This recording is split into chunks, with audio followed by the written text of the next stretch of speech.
¿Qué tal, amigos? Es tiempo de ciencia y tiempo de ciencia que implica, entre otras cosas, investigaciones muy importantes para la toma de decisiones cotidianas, en asuntos que están, como la langosta, en su mesa o quisieran estar en su mesa. Además, en la economía, seguirá siendo uno de los temas de la agenda pública para Baja California Sur y muchas otras partes de este país. Y para ello nos va a acompañar un investigador con una larga, fructífera y muy benéfica trayectoria para estos asuntos de los cuales yo le hablaba. Tengo el enorme gusto, dentro de un congreso que usted ahorita va a enterarse de qué se trata, del doctor Sergio Guzmán del PRO, como uno de nuestros privilegios de entrevista. Muy bienvenido, doctor. Muchas gracias. Muchas gracias. Doctor, decía yo, para Baja California Sur y para México, como hemos visto ahora a lo largo de las jornadas, es el tema de la langosta, una especie que es muy valorada, tan valorada que tiene una fragilidad cuando hablamos de cómo conservarla o hacia dónde vamos. Y la primera pregunta que se me antoja importante, porque veía la vigencia de sus investigaciones. Usted tiene ya muchos años que empezó a publicar, algunos años de publicaciones. También. Y esas publicaciones han aportado la luz para toma de decisiones, decía yo. A estos años de haber publicado sus primeros estudios, ¿qué opina hoy sobre ese estado de la especie?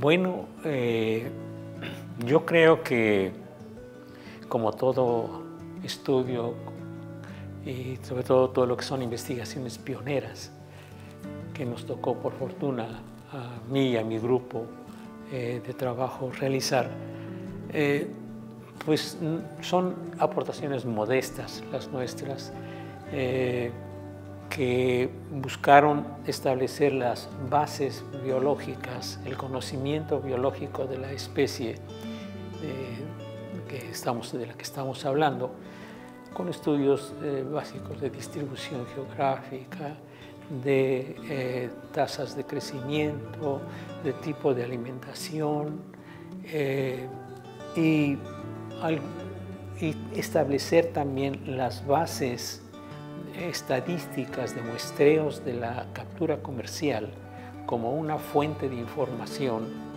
muy importante para conocer cómo está estructurada la población y cómo va cambiando su estructura a lo largo del tiempo. Sin estos estudios que se establecieron de muestreos regulares de la captura comercial permanentes, difícilmente podemos abordar estudios de dinámica poblacional, de rendimiento máximo sostenible, etcétera, etcétera, que son los estudios que, bueno, posteriormente mis colegas, los que nos siguieron, pues cuentan ahora ya con esa herramienta y con esos conocimientos fundamentales, me parece a mí. Gracias, doctor. Y una de las líneas que tendría que haber resultado insistiría yo mucho, en esto que nos pega a la gente, es decir, a la sociedad cuando hablamos de regulaciones, por ejemplo, de más o menos consumo, de más o menos precio. ¿Permiten estas regulaciones en realidad optimizar el recurso, doctor? Mire, yo creo que las regulaciones, igual que el programa de muestreos continuos de la captura, deberían de ser mucho más dinámicas, porque suelen las autoridades quedarse en el tiempo con una regulación que a veces data de 10, 20 años, ¿no? Sin moverse, sin cambiar. No es el caso de la langosta porque, como repito, mis colegas, el doctor Armando Vega y sus compañeros, ellos están actualizando lo más que pueden esto, porque lo requieren para poder certificar a la langosta como un recurso estable, que tenga la etiqueta de certificación, etcétera, etcétera, ¿no? Pero pues esto a veces no es la regla, ¿no? Y como le decía a usted hace un momento, la presión económica es un factor en el que los biólogos, ¿no?, a veces no podemos influir, porque es un recurso con un enorme valor, ¿no? Afortunadamente, ¿no? Es una especie de exportación junto con el abulón, junto con el erizo, junto con las algas, etc. Los pescadores de esta zona del país y particularmente de la zona central del Pacífico de Baja California son muy afortunados en contar con recursos de este altísimo valor comercial, ¿no?, que les ha permitido pues tener una vida bastante razonable. Gracias, doctor. En alguna ocasión, hablando con uno de los investigadores de nuestro centro, le decía yo que ustedes se convertirían muy pronto en los actuarios del mundo biológico. Es decir, más allá de Wall Street, ustedes como biólogos tasarán seguramente con sus estudios la posibilidad de poner una marca al precio, al consumo, a la regulación finalmente. ¿Cómo ve esto? ¿Es competitiva todavía esa pesquería, doctor, a su juicio? Sí lo es, sin duda. Doctor, en este mismo sentido de lo competitivo que puede ser, hasta donde usted se quedó la última vez que sentó su bitácora, ¿sintió que la población estaba de alguna manera vulnerada, por ejemplo, por asuntos que tienen que ver con el cambio climático? Mire, sobre el cambio climático todavía hay discusiones. Si estamos metidos en un cambio climático o es parte de una historia natural del cambio de clima a lo largo del mundo desde hace cientos o miles de años, ¿no? Pero bueno, admitiendo que sí estamos dentro de un fenómeno de cambio en el cual no podemos negar la parte antropocénica, ¿no? Yo creo que la langosta, si es mantenida todavía con esos controles de tallas mínimas, sobre todo tallas mínimas, ¿no? La época de veda es importante, pero más importante es de qué talla estamos capturando los animales, ¿sí? Claro. Porque tenemos que garantizar que quede en el mar un stock reproductor suficientemente abundante para que alcance a reponer la biomasa que es extraída desde el punto de vista comercial. La investigación seguirá en manos de buenas mentes brillantes. Yo acabo de descubrir ahora el tema ya puesto en otra dimensión con otros investigadores, pues recientemente a lo mejor egresados. Doctor, en la investigación sobre este y otros temas de gran potencial, Baja California Sur ha seguido avanzando como un potencial, dijéramos, nicho para formar estos investigadores. Mire, yo creo que si nosotros comparamos cuando yo empecé en 1962, en que tuve la suerte de ser fundador del Instituto Nacional de Investigaciones Biológico-Pesqueras y después Instituto Nacional de la Pesca, pues estábamos totalmente en pañales, ¿no? Y con un desconocimiento muy grande, simplemente de lo que teníamos y dónde estaba esto. Hoy día, a 60 años de distancia, indudablemente que hay cuerpos de investigadores en toda la península que hacen de esto una cosa muy promisoria, pero yo creo que aquí nos hace falta una integración de los diferentes centros de investigación, los del norte, el CICES, el IIO, la Facultad de Ciencias Marinas, los centros de investigación pesquera de esa zona, con los centros de investigación de aquí del sur, el CIB, la universidad, el CRIB, etc., para establecer programas centrales con la participación de todos estos talentos que hay en estas instituciones, ¿no?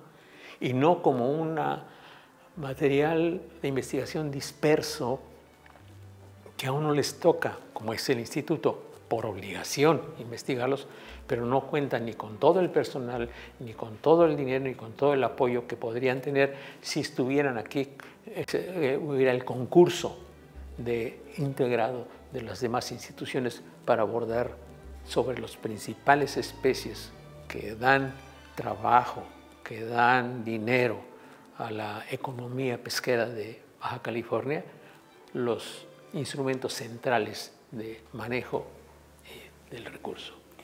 Doctor, muchísimas gracias. Antes de despedirlo, yo me hubiera quedado otro muy buen rato platicando con usted.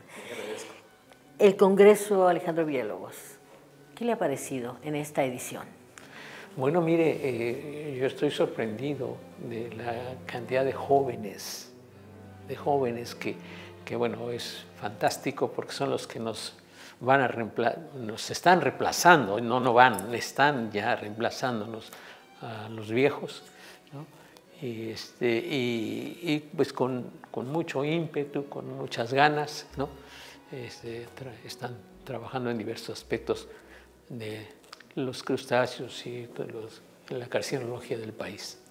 Pues solo me resta agradecerle, de verdad, doctor, el tiempo, la generosidad de su explicación para con nosotros y para con nuestro público, que está cada miércoles haciendo minutos en este reloj que no para, porque es el tiempo de la ciencia. Yo les agradezco mucho su atención por esta entrevista. Gracias, doctor. Muy amables. No se vayan, quédese. Aún le faltan minutos a este reloj. Adelante. Sí, me llama mucho la atención que siempre ustedes nombran mucho el recurso langosta, pero aquí son 4 especies.